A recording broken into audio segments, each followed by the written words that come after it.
अस्सलाम वालेकुम रहमतुल्लाहि व बरकातुहू। एचएस मैथ्स में आप सबको खुश आमदीद कहती हूँ। उम्मीद करती हूँ अल्लाह की पाकज़ात की रहमत करम और फजल से आप सब खैर और आफियत से होंगे। अल्लाह ताला आप सबको हम सबको अपनी अमान में रखे और हर तरह की छोटी बड़ी बीमारियों से महफूज रखे। आमीन सुम आमीन। मेरे साथ मिलकर एक मरतबा दुरूद पाक पढ़ लें सल्लल्लाहु अलैहि या मुहम्मद नूरुम मिन नूरिल्लाह। बेटा जैसा आप सब जानते हैं हम कर रहे हैं सिंध टाइप्स मैथमेटिक्स क्लास 10 की बुक है, यूनिट है 18 और आज हम अल्लाह के फजल से 18.7 शुरू कर रहे हैं। 18.1 से लेकर 18.6 तक आपको मिल जाएगी इंशाअल्लाह ताला मेरे चैनल पे ही। और 18.7 के 5 सवाल से वो बहुत आसान है। अगर आपने सवाल पढ़ के डाटा बना लिया तो फिर आगे कुछ भी मुश्किल नहीं है, क्योंकि हम 18.2 या 4 इस तरह करके वर्ड प्रॉब्लम इसी तरह के डायरेक्टली और इन्वर्सली प्रोपोर्शन के कर चुके हैं। ठीक है, अब चलिए शुरू करते हैं। और पहला सवाल है the current in a wire. Current जाहिर सी बात है, current in a wire is directly proportional. तो हम लिखेंगे current directly proportional to the potential difference यानी V, एंड इन्वर्सली प्रोपोर्शन यानी 1 inversely proportional to the resistance R। Clear? तो हमारी कंडीशन क्या बनी? I directly proportion actually V into 1 V upon R। हमें ये डायरेक्टली प्रोपोर्शन का साइन रिमूव करना है, तो I बराबर हो गया K into V upon R. हमें K चाहिए तो R इधर आ गया, तो आई आर और V ऊपर है नीचे आ गया, ये K की बराबर हो गया। सही। अब हमारे पास K की वैल्यू आ गई है। ठीक है, K हमारे पास अलग हो गया। अब जब हमारे पास K अलग हो गया है तो हम क्या करेंगे, जस्ट वैल्यू पुट करेंगे। I उन्होंने दिया हुआ है 6, V दिया हुआ है 220 एंड R दिया हुआ है 5। वैल्यू पुट करें और आंसर निकालें। K is equal to I का ब्रैकेट R का ब्रैकेट अपॉन V का ब्रैकेट। ये हो गया 220। V I है हमारे पास 6 और R है हमारे पास 5। ये मैं यहीं कर देती हूँ क्योंकि आगे पता नहीं कितनी जगह चाहिए। 6 5 से 30 अपॉन 220।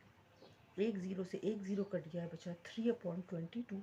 और जब मैंने इसको, ये आ गया 3 अपॉन 22 K की वैल्यू। अब हमें मालूम करना है I। सही है, I जब हमें मालूम करना है, नाउ हमें पता है I is equal to K into V upon R. हमें I मालूम करना है, K आया है 3 अपॉन 22। V की वैल्यू है, अच्छा वो कह रहे हैं V की वैल्यू पुट करें K के बाद 180 और R की वैल्यू पुट करें 8। इन सब को सॉल्व करने के बाद, जैसे अगर मैं इसको सॉल्व करूं तो क्या बनेगा, 540, 180 को 3 से मल्टीप्लाई किया, 540 बाय 176 और ये बना 3.06। तो करंट है तो जाहिर सी बात है I is equal to 3.06 ampere. ये आपका आंसर आ गया। ठीक है, नाउ क्वेश्चन नंबर 2। चलिए बेटा क्वेश्चन नंबर 2 देखें। The intensity of light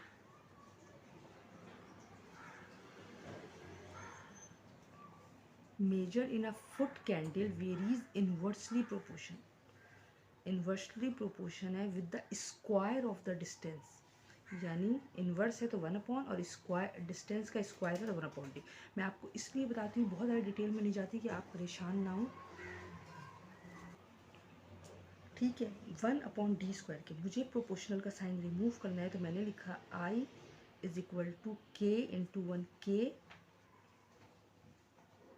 into 1/d²। ठीक है, from the light source. Suppose the intensity of high bulb is 0.08 foot. सही है। Candles at a distance of 3 meter. Find the intensity level at 8 meter.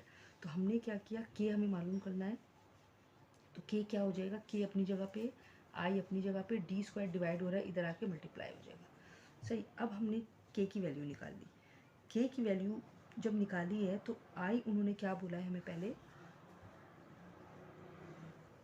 जल्दी से बताएं I क्या बोला है उन्होंने हमें। उन्होंने बोला है 0.08 और डिस्टेंस हमें बताया है 3 और ये स्क्वायर मैंने लगा दिया। K इज इक्वल टू 0.08 को जब मैंने 3 का स्क्वायर किया तो ये हो गया 9, तो K की वैल्यू आ गई 0.72। ठीक है, जब 0.72 आ गई तो अब हम फाइनली मालूम करेंगे I। आई था के into 1/d²।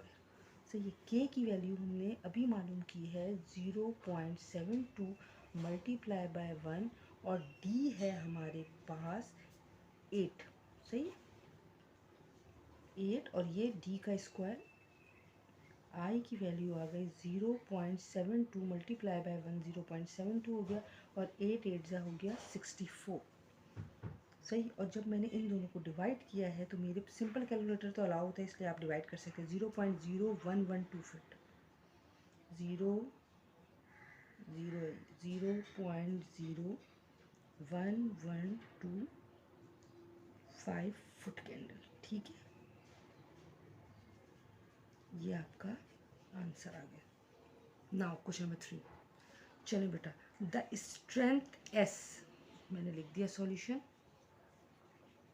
Of a rectangular beam. Beam कहते हैं कोई ऐसा लकड़ी का टुकड़ा जो छत को सपोर्ट करे, कोई ऐसा टुकड़ा जो छत वगैरह को सपोर्ट करता है। Can varies directly proportion the breadth B and the square of the depth D. Breadth B and the square of the depth D.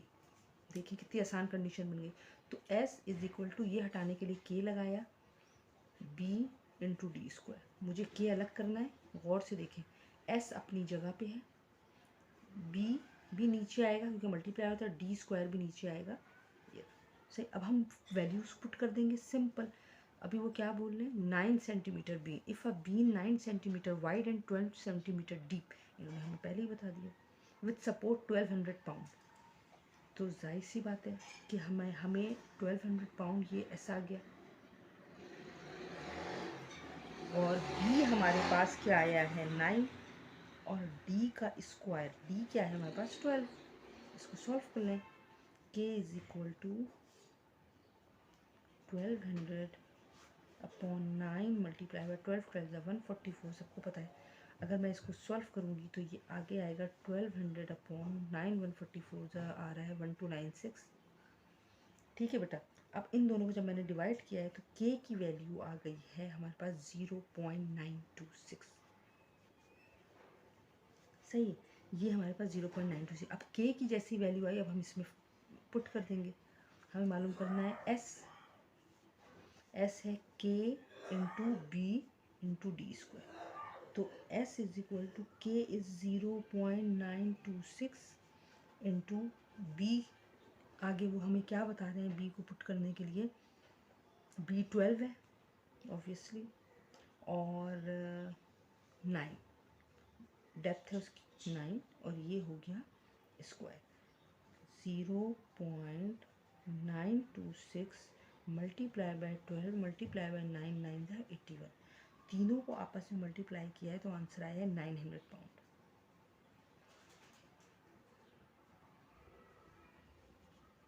Therefore S is equal to 900, the strength is 900 pound. बहुत बहुत आसान है, सारा game है। अगर आपने ये बना लिया तो के लिखिए, दी हुई वैल्यूज़ पुट करें, के का आंसर आ जाएगा। जब के का आंसर आ जाए तो ओरिजिनल जो हमें जो चीज़ मालूम करनी है उसमें के की वैल्यू के साथ दी गई वैल्यूज़ पुट करें और आंसर निकाल लें। Now part 4। चलिए बेटा, क्वेश्चन नंबर 4 क्या कह रहा है, लेबर कॉट सी। ले लें भाई, सॉल्यूशन में आ गया C. Labour cost C jointly as the number of worker N and the average number of days D. Labor cost C varies jointly, यानी directly proportion है number of worker N and the average number of days D. तो C is equal to K into ND हो गया।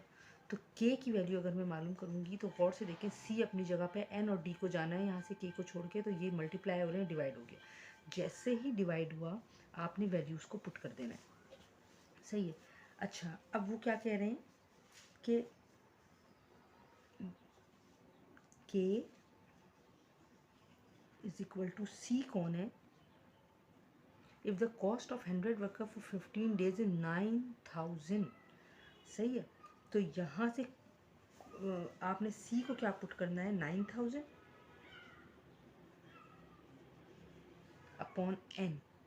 N आप put करेंगे 100 क्योंकि workers हैं, number of workers 100 थे ना, और फॉर 15 डेज, और ये आप करेंगे 15। अब आपने इसको जब सॉल्व किया है आगे, तो ये हो गया 9000 और ये हो गया 1500, ऐसे ही है।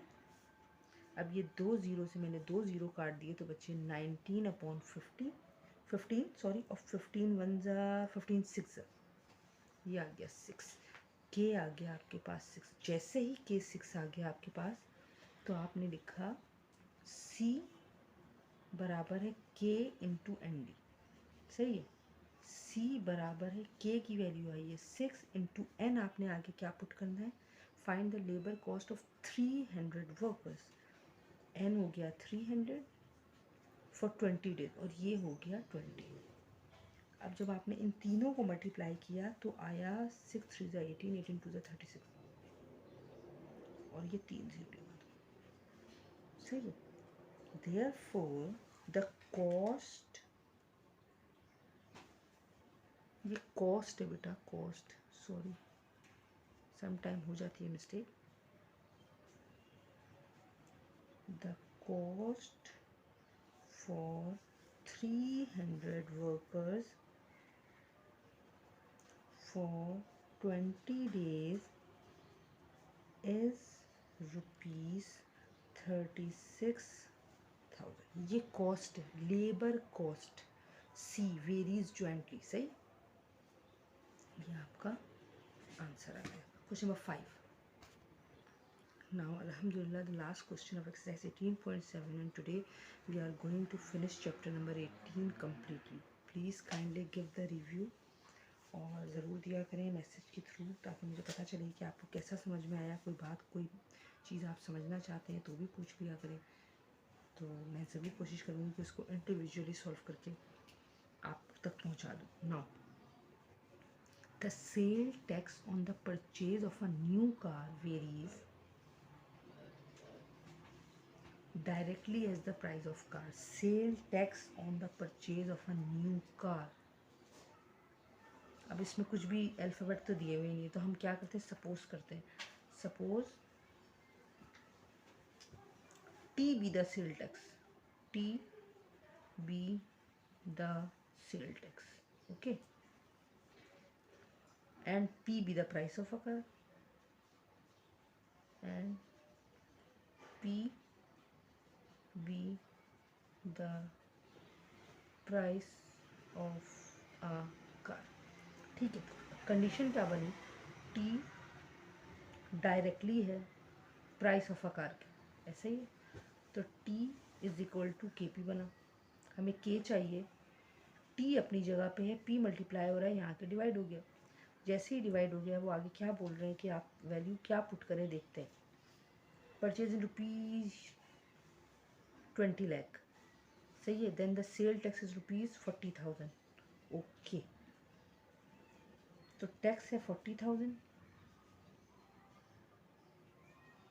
सही है, और प्राइस ऑफ अ कार क्या है, 20 लाख।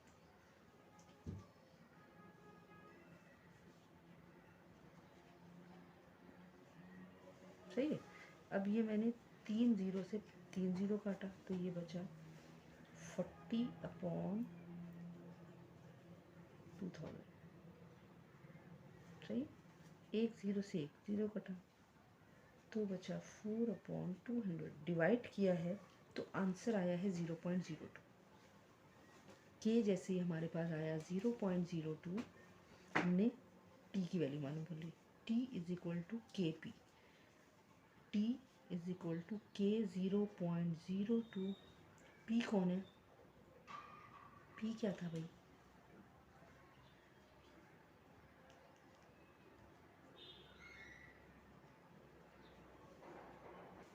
मैं सोच रही हूँ कि मैंने यहाँ तो लिखा ही नहीं है, how much cell tax is charge if the new car, आगे लिखा ही नहीं। रुके, मैं बुक में देखती हूँ। हाँ, ये लिखा हुआ, if the new car is priced eight ₹28, 1 2 3 4 5 0, यानी यूनिट 10 100 1000 10,000 28 लाख। तो मैं यहाँ 28 लाख लिख देती हूँ, ठीक है, अब जब मैंने इसको कैलकुलेट किया है तो मेरे पास आ रहा है 56,000.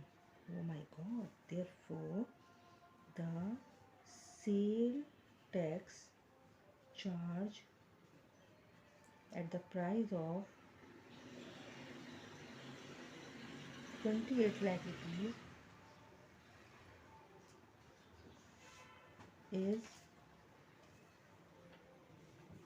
rupees 56,000.